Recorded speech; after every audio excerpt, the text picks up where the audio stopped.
higher learning to fight and defeat colonialism and apartheid. Liberated minds will make it possible to achieve genuine freedom faster, freedom from feelings of inferiority, from poverty and inequality. Let us work earnestly towards the liberation of the mind of the African child and of the African in general, so that we can entrench self-love and Afro-optimism. Allow me at this point to refer to the destruction of public assets that accompany protest activities in our communities and also at this very university and others. Students must reflect and think deeply about whose interests they are serving when they go all out to destroy their future and the future of their country. Banning schools, libraries, and university buildings means banning the future in simple terms.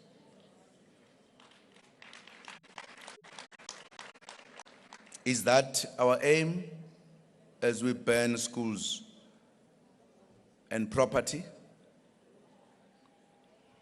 I doubt. History, if we do so, history will judge those who ban university buildings and schools very harshly. There are some who claim that people resort to violence, protest, because this is the language that government understands. Any analyst or leader who says that is completely mistaken and should reconsider this position. Such a view does not take South Africa forward. There can be no justification of violence and anarchy, especially in a country where people have freedom of speech and expression, and where government has formal programs of engaging the people.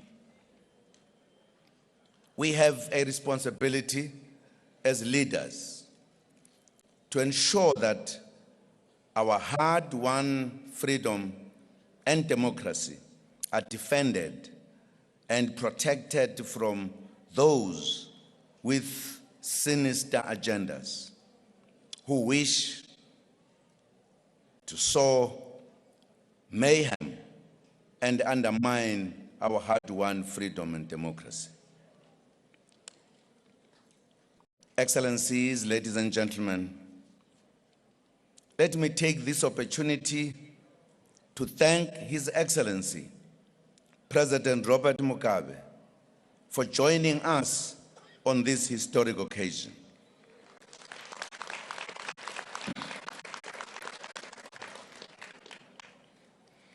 I would also like to thank Prince Mangosuthu Buthelezi, who is also from that generation that made Fort Hare the celebrated institution that it is today.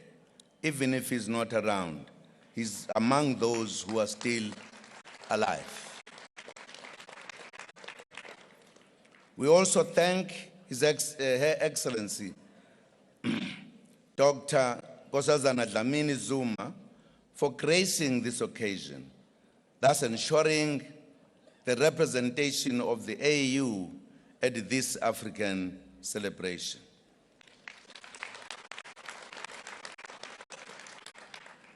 we make a clarion call to the university community today to continue to make Fort Hare a center of academic excellence.